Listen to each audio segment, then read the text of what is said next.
Dans la première vidéo consacrée au traitement national, nous avons parlé d'un traitement égalitaire, d'un traitement non discriminatoire, d'une similarité dans le traitement entre les entreprises africaines qui sont toutes, dont les pays sont tous participants du protocole aux investissements en Afrique, le protocole ZLECAf. Je suis le docteur Robinson Tchabmeni de l'Institut québécois des affaires internationales. Je vais de l'avant, toujours par rapport à ce premier standard de traitement des entreprises dans le cadre du marché unique africain. Le premier standard qui, faudrait-il le rappeler, le traitement national, dans la mise en œuvre de du traitement national. Le protocole, notamment l'article 12, cette fois-ci au niveau de l'alinéa 2, va fixer un certain nombre de critères pour valider les circonstances analogues, la similarité de traitement. Donc, il y a une idée de réciprocité entre les États. Il faudrait que le traitement que le Cameroun accorde ou réserve à l'entreprise béninoise soit exactement le même, soit identique au traitement que les autorités béninoises réservent aux entreprises camerounaises pour que la règle du traitement national puisse opérer. Alors, il y a des critères qui sont posés, il y a des balises qui ont été élaborées par le protocole pour évaluer la notion de circonstances analogues, donc la similarité. Alors, dans cette vidéo, nous allons passer en revue l'ensemble des critères qui vont permettre certainement aux autorités et même aux juges d'apprécier si le traitement est similaire de part et d'autre, d'un pays à l'autre en Afrique.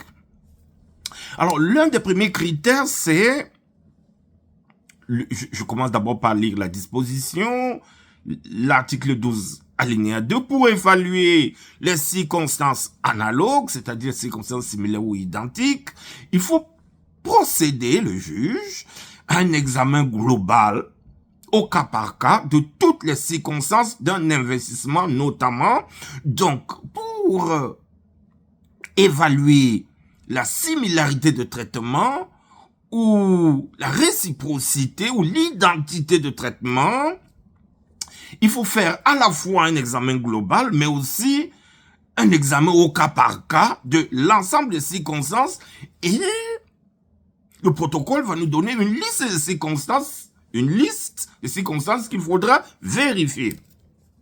Alors, le premier critère que nous propose le protocole, c'est les effets sur les tiers et sur les communautés locales. Donc, le premier critère sera quel est l'impact du traitement réservé à l'entreprise par rapport aux tiers et par rapport aux communautés locales qui sont impactées par l'activité. Donc, on va voir d'un pays à l'autre, on va mesurer d'un pays à l'autre les effets de l'exploitation sur les tiers et sur les communautés locales de ce pays. Deuxième critère, les effets de l'exploitation économique sur l'environnement local, régional ou national, sur la santé des populations ou sur les biens communs mondiaux. Là, le spectre est encore large. Mais c'est un autre critère qui va nous permettre de vérifier la similarité, l'identité surtout, la non-discrimination dans le traitement de part et d'autre d'un pays à l'autre. Troisième critère, le secteur dans lequel l'investisseur est actif. Est-ce que le secteur dans lequel l'entreprise béninoise opère est identique à celui dans lequel l'entreprise camerounaise opère au Bénin?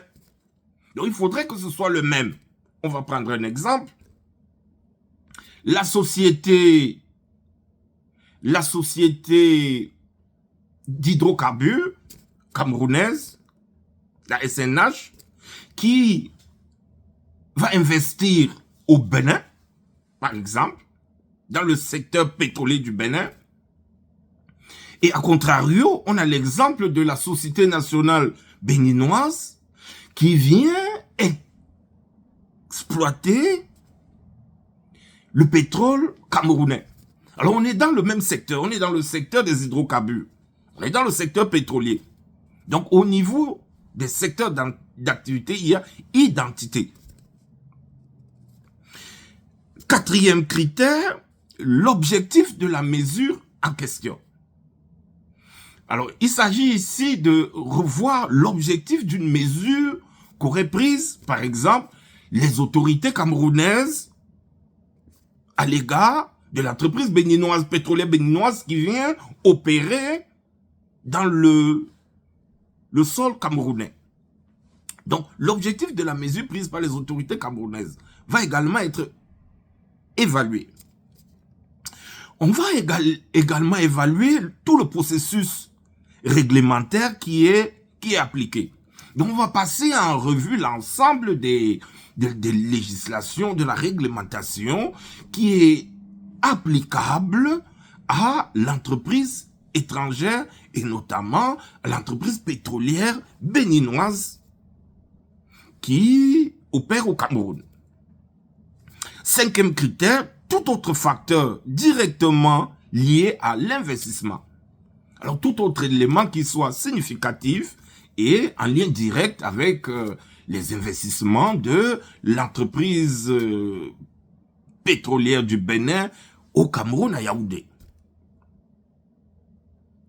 Donc, pour terminer, l'examen de ces critères par les autorités camerounaises ou par les juges, si vous voulez, ne doit pas être limité à un seul de ces critères.